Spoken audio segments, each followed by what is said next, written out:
the folks out front today, and they were out front the other day, and aside from maybe a few expletives and other choice words, peaceful, expressing their First Amendment right, expressing their concern over the circumstances, but abiding by the law and being respectful for the most part.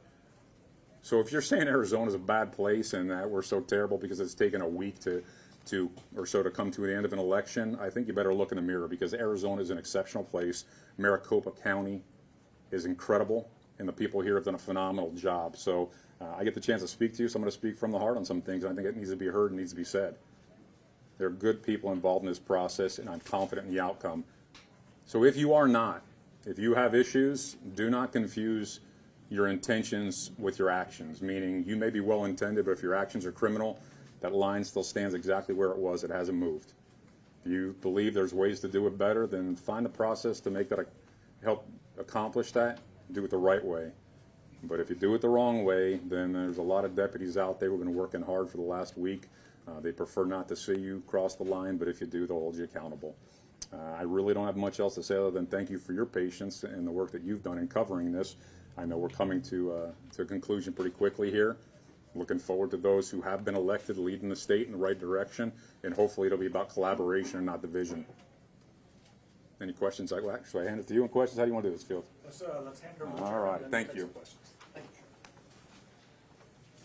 Thank you very much, Sheriff Penzone. Again, on behalf of all my colleagues on the Board of Supervisors, we are so grateful to you, your team, and all of law enforcement for the incredible job they're doing to allow democracy to continue to work. And that's exactly what's going on here behind us and what's been going on for the last week. So give you guys some information. This evening, some point after 6 o'clock, we will have our last big drop of votes.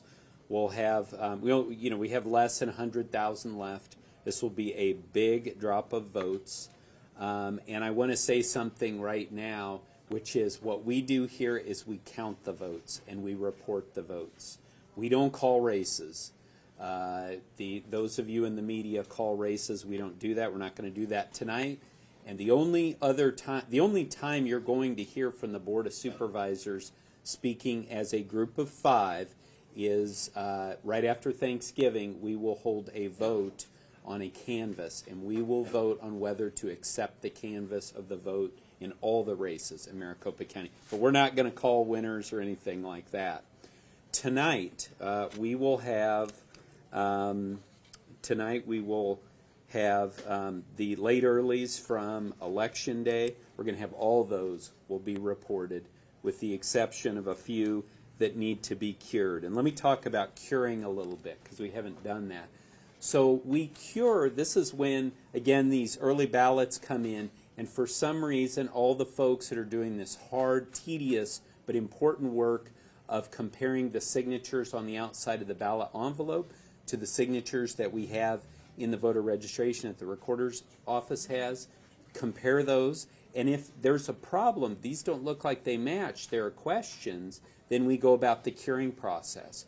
So the team from the recorder's office will reach out to folks, contact them, say, there's a problem here, can you help us? Can you provide additional information to give us a level of comfort and security that you in fact filled this ballot out? And this came home to the Gates family earlier this year. So our 19-year-old daughter, she was voting for the first time in August, and she got one of these calls. So clearly her penmanship she's taking after her father. But they contacted her, and she was able to cure it, and then her vote counted. So this is such an important piece of the process. Like I said, we haven't really talked about it now, but now we're starting to get into those. And I know the political parties are focused on that, and they should be. That's great. So they're reaching out to their folks to make sure that they can address this, but also we're doing it proactively. The recorder's office is doing it proactively to make sure that these are cured.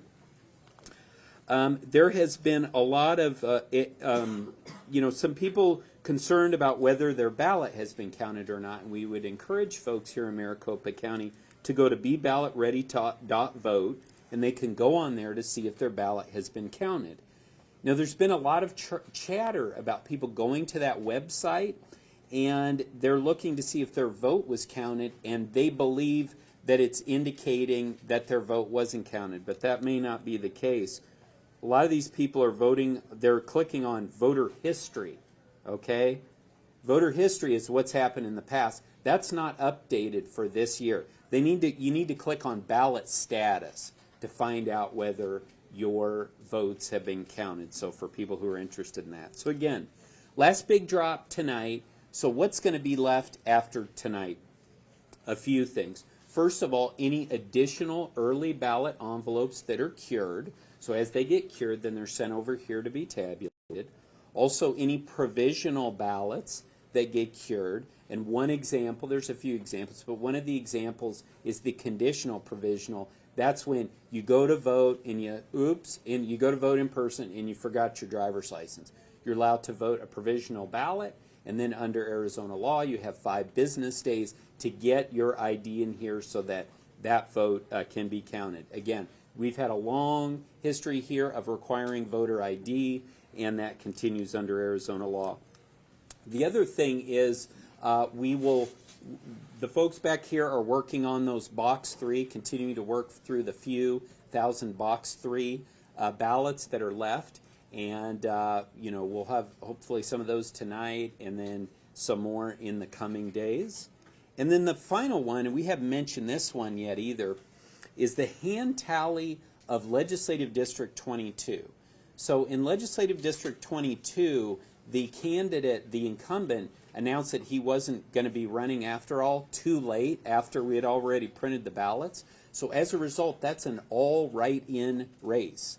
And so if you have handwriting on the ballot, then that leads to adjudication. And so we have to go through all those and do a hand tally of all the votes in LD 22. So that's another one. You're going to see those coming out in the days ahead. And all those different categories that I just went through with you, after we release the results tonight, we'll provide a full rundown of the numbers that we have in each one of those categories. Again, but that will be after tonight's ballot drop. So with that, I'll turn it to Fields. Thank you, Mr. Chairman. Do you have any questions? Sasha. I've got 2 questions. One is for the sheriff and one is for the chairman. Who wants to go first? Let's talk to the sheriff first. Okay, Sheriff. I'm wondering, Steve Bannon was saying online that people can't let Arizona certify this election, and I'm wondering with that if you have any security concerns around certification, which I believe is currently scheduled for after Thanksgiving in the county. Who's that? Steve Bannon. Is he an Arizona resident? Not to my knowledge, sir. Well, I'm pretty confident in the team that we have here, and we will, as always, abide by the law and expect everybody else to abide by the law also. As I stated earlier, a lot of folks like to point fingers and make accusations and criticisms, and it's usually those who don't put the hard work in that is necessary to carry out these tasks. So everybody's got an opinion. Not everybody's responsible, and those who are going to do an exceptional job, and I'm not concerned at all about his opinion or others that feel that way. And then, Sherman, I'm wondering, do you expect that we would know tonight whether there will be an automatic recount for some of the big statewide races that remain undecided? So what I would say is we may have a better sense, but like I said, there's going to be further votes that are going to be coming in after. It's not like these are the last numbers that we're going to report. But probably start to get a better idea of that. And again, with the automatic recount, that's going to happen in December. So obviously there's plenty of time to determine whether we will have the automatic recounts. The folks are ready for this. This is a change in the law that's going to make it more likely that we do have automatic recounts. There was a change in the law from the state legislature earlier this year to put us in that position. Again, this team is ready to deal with that and do their statutory duty. Yeah, for the chairman, can we get an update on the hand count and how the audit and how that's been going? So the hand count audit was completed yesterday, and we can probably, Megan may even be able to provide some additional color on this, but it went very well. It turned out excellent. A couple little issues here and there that we can give you some details on, but again, fantastic work by the folks who came in to do the hand count, and absolutely, again, established and reiterated the fact that these machines work. they're effective, and that they're the best way to count votes. And then one more question for you. Again, the chatter online seems to have been building a bit today. A lot of questions around box 3. A couple of allegations I'm hoping that you can just address. One is folks alleging that there must be far more than 17,000. They were overflowing at particular locations, being put into Tupperware or unsecure places. And then the other is people questioning why we haven't seen results from box 3 in the past couple of days. Okay. So, first of all, I'm not aware of any box 3 ballots being put in Tupperware. They've been handled securely throughout, so I can confirm no Tupperware unless anyone knows of something to the contrary. The last box 3 results were when, Megan? It was a few days ago. Okay. Yeah, it was a few days ago. We're working through, we're processing them, as I just mentioned. We should see more of those. There's a reconciliation process that has to go through, and that's exactly what's happening. Again, this is the people that get frustrated or get impatient. It's because we're doing everything to make sure that these are eligible votes. So I don't understand that. I think a lot of these people who get impatient are those who have been advocates of security, of making sure that only eligible votes are counted. And finally, with respect to the 17,000, I don't know why people wouldn't accept that number. I mean that is just puzzling to me. So I really don't have a response to that. And Megan will come up and answer a little bit more of your question about where we're at in that process. My name's Megan Gilbertson. I'm the Communications Director with the Maricopa County Elections Department. So the reason why we haven't put any more results out for those Election Day ballots is because we wanted to get the public as many of those early ballot drop-offs as possible. And so for us, it was a larger portion, and so that's what we were putting through. The team is working here with observers present through the rest of those Election Day ballots from door 3. And the other thing I would add on the 17,000 is we know what that number is because we know the number of voters that checked in on Election Day, and that is subtracted then from the number of votes that we counted on the Election Day tabulators. And so that is our full universe of the number of voters in that category. Are they all still counting and reading through the tabulation? Yes, so it does look like the majority of them are being read through by the tabulation equipment. But one thing that we have seen a little bit higher is it looks like voters were using check marks instead of ovals. And it looks like they might have been using those check marks with a thinner pen than what we provide in the polling location, such as a ballpoint pen.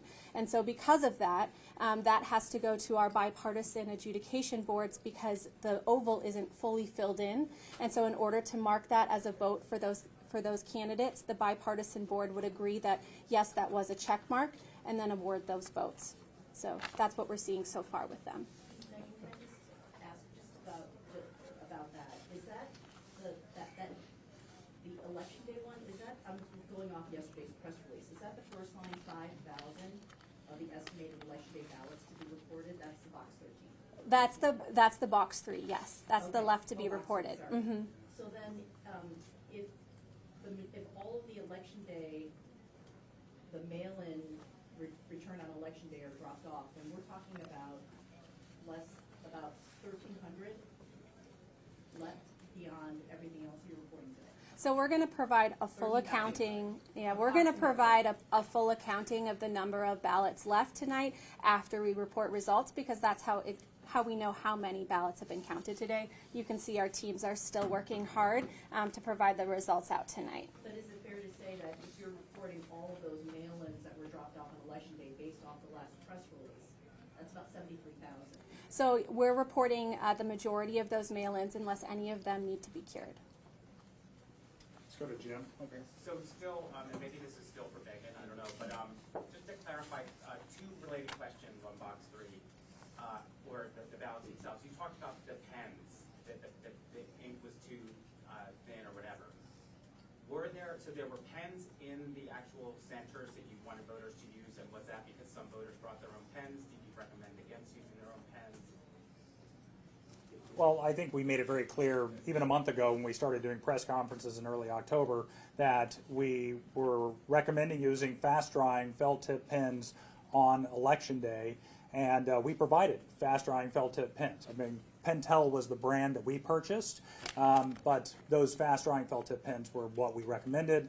But we know some people want to bring their own pen. We also know that some people were spreading that you should only use a blue ballpoint pen on social media. To what end, I'm not sure, So other that than... ballpoint pen advice, was that kind of counter to what you all were recommending here for use of those ballots? That's correct, and I mean, I think people remember back to the primary, a lot of people spilled some ink on, pun intended, on the pen story, but yeah, we recommended that, and that was mostly because we were concerned about the smudging on the tabulators there at the vote centers. We, not sure that that was really the issue this time, but we have noticed through the adjudication process, as Megan said, a number of people were using check marks, and the machine's not going to read that. Therefore, many of those ended up in box 3, and that's what's being accounted for now. So on this topic, just in terms of the way that box 3 works, because I do believe this is going to come up and it's floating around online. There are many videos of voters talking about their frustrations, that they were trying to get their ballots registered in the tabulation machines. They tried. What was the sort of ceiling number of attempts before they could use slot 3, or could anyone use slot 3 at any time of their ballot? Like, how does that process work? I'm not sure if Megan wants... Yeah, I had not heard of a ceiling number, and she just confirmed there is no ceiling on how many attempts. Of course, we had a lot of poll workers in various capacities at the polls, and they were doing their best to help people with this process. And I've heard numbers thrown out, 5 times, 10 times, 20 times. I don't know if that's really the case, but they were trying to allow people enough time so that the tabulator would read it. But as we said, if they'd only put check marks on there, or they put or used a really light blue pen, pens come in every single color under the sun. So if they had used something real light, perhaps that optical scanner wasn't going to read it. But they could have used slot 3 at any time after one try or after no tries. Like, what was the... I think the chairman will jump in. We've talked a lot about box 3 and how that's used across the state. Yeah, no. So this is the thing, and I've been quiet about this, but I understand a lot's been said about box 3, and a lot of blame has been put on Maricopa County for the lines and things like that. We were very clear here early on Tuesday morning. Many of you were here. That as this issue started to come about, we let people know box 3 is absolutely an option for people who don't want to try and continue to put the ballot through the tabulator. Box 3 is a safe and secure way to have your vote counted. Everyone's vote will be counted that goes into box 3. And unfortunately, as we've had a little bit of time now to look back at what was going on out there, we had a lot of people from a lot of leaders in one of the political parties that was literally going out there and saying the absolute opposite to their voters. And some of you may have seen this graphic that was out there. And this graphic was tweeted out by multiple members of one of the political parties. And this is what I want to focus on.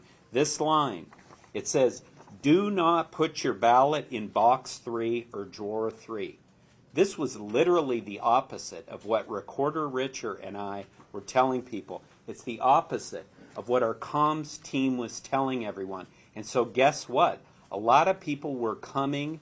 I've talked to Scott Jarrett about this. Scott Jarrett has said people were coming. They were afraid to put their ballot in box 3 because of what the leaders of their party had told them, which was the complete opposite of what we had told them. And you know what happened as a result of this? Our folks who were running the check-ins at those vote centers, they were being pulled off of checking people in, and now they were having to, and Scott Jarrett is a very caring man. He said, they're over there consoling these voters, right? These voters, because of what they've been told, they don't know what to do, and they were trying to work with them. So that was pulling people off of the check-in, our poll workers. So that was extending the lines. Again, I've been very patient. I haven't pointed the finger at leaders of one of the parties, but this shows that leaders of one of the parties were spreading misinformation about box 3. And so I just want to make sure that that was clear for the record. Chairman, technical question over here about Yep. the LD22 Yes. ballots. I imagine there might be some folks in those 22 who just didn't vote in the write-in race at all. Yes. But for those who did, have the rest of their ballots been tabulated and now just that race will be counted by hand, or is everything on that ballot? Yeah, I'm gonna go to Megan on this technical question. Yes, the rest of their ballot has been counted. That's the great thing about electronic adjudication, is that it'll only look at the single contest in question. So we'll be able to come back to all of those undervotes and votes for that contest and be able to do that hand tally just for that race, but all of the other ones have been counted. The other thing that I would add, if it's okay, is what the chairman was talking about at one of our voting locations. We had 150 people in line, and they weren't in line outside of the voting location. They were in line inside of the voting location. The poll workers were consoling them, letting them know, letting them put their ballot through 10, 20 times into the precinct-based tabulator because they were told that the box and the door 3 would not count. And so our poll workers were working through with those voters, giving them all of the options they can inside of their voting locations because they wanted to make sure that those voters had the ability to put their ballots through that tabulator, but also so they could know that when it comes back, it will be counted here. And what we've shown is they are being counted here with observers present under our cameras. They are being counted, and we are reporting those out. So our poll workers were having some of the most difficult conversations because voters were afraid. And not because we weren't providing them the information, but because there was so much misinformation out there about what type of ballot would count. And for us here at the Elections Department, if you are a valid voter that provided your proof of ID, we want to count your ballot. It doesn't matter what party it is. And all of our poll workers were there to support those voters on Election Day. And they were there all day long, all evening, helping voters through that process. Yeah. Yeah, I have a question for the sheriff, because at the beginning you said that you increased security, but it wasn't for any particular event. Two questions. Is it related at all to the fact that we could be getting close to a call of the governor's race? And also, will the increased security remain until after the call is made? Absolutely. When we look at it, we try to figure out, how do we allocate resources at the times that we can project may be most significant just due to circumstances. So an election day is when people are most emotional, and we knew there was going to be activity, and right now, and I don't know how many votes are left or when those will all be unfolded, but I think we're getting close to end game, so I want to make sure that we are prepared, because a big part of our plan has been help good people be good. If you see that this is not a place where it's appropriate to come and create unrest, then you're less likely to put yourself in harm's way or others. So we're gonna heighten the level. We're gonna stay committed through until we feel as though this election has concluded. People will have those who are willing to accept the outcomes, and that peace will be the word of the day for Arizona as it relates to elections. Sheriff, what's your message to the public? I mean, some people will like the results, some people will not like the results.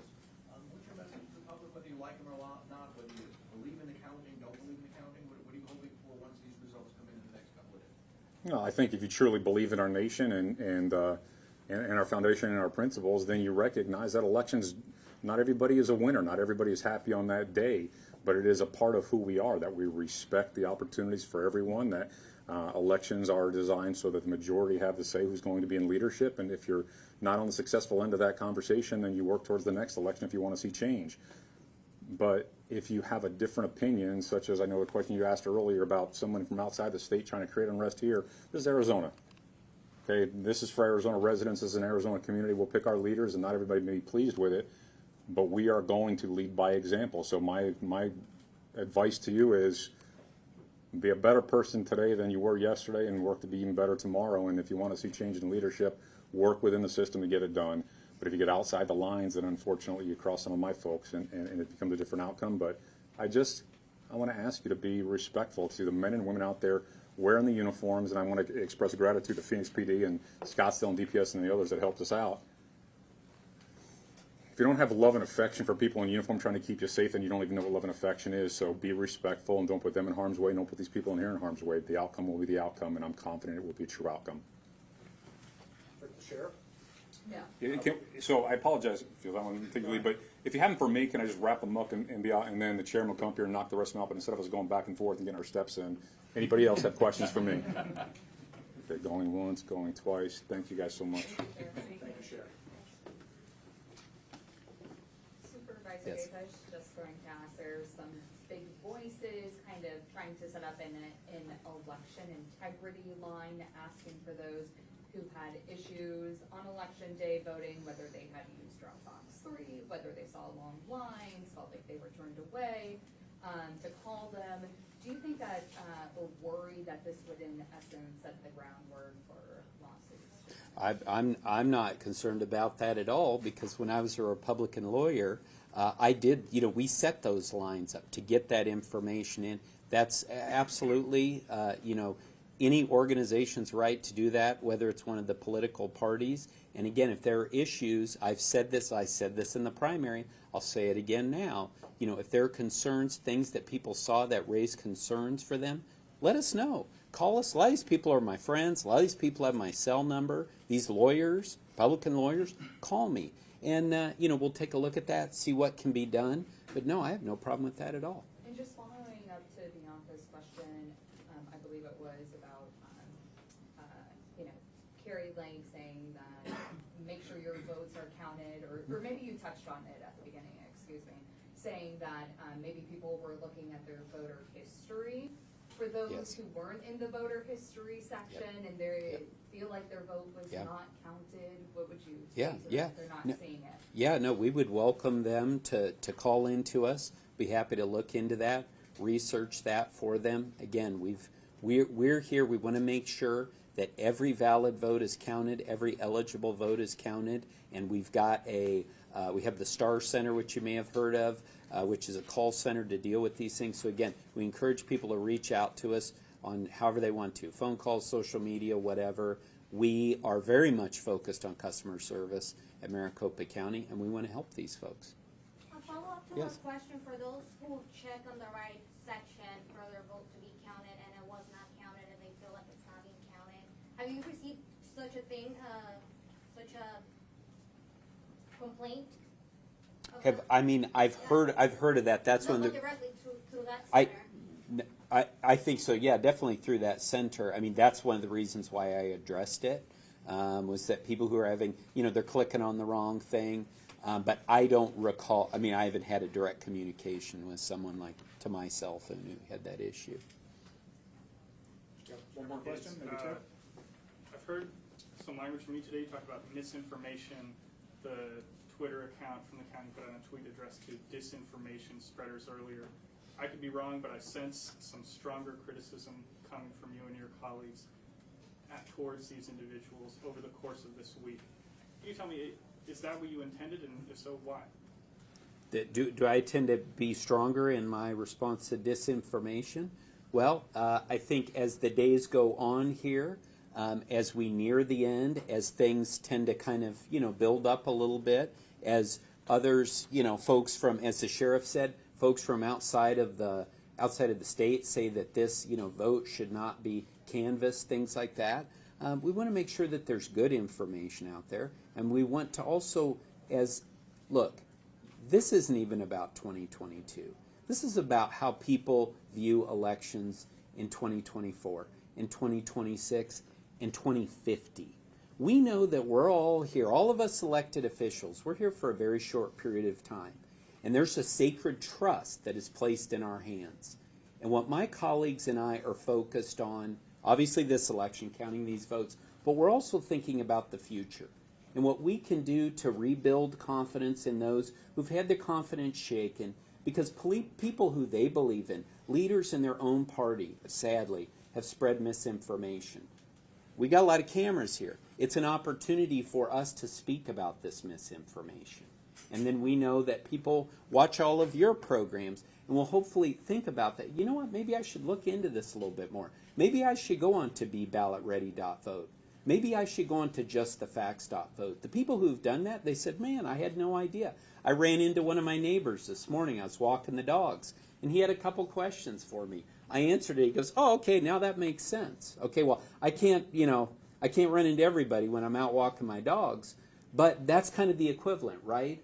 And so when we have these opportunities, we want people to think just for a moment, maybe I should go on, maybe I should go out and find the facts. And for people to have been told that box 3 was not a safe place to go, not a safe place to put their votes, that those votes would not be counted. And then that led to some of the chaos on Tuesday.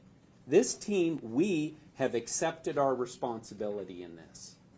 But I'm not willing to accept responsibility for issues that were caused by others. And it is clear to me that those lines were longer because members, leaders in one political party were spreading misinformation. I don't know why they were. You guys might want to ask them.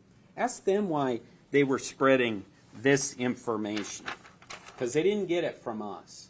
So we're out here just to set the record straight. We've been doing it since last year, and we're going to keep setting the record straight.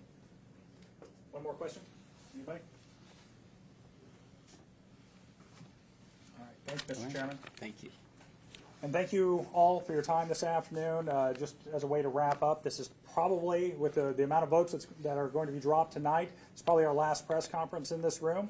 I know you're all very sad about that, as are we. But of course, if there is a major event, if there's something we need to address with you guys, we'll set up a press conference and we'll make ourselves available.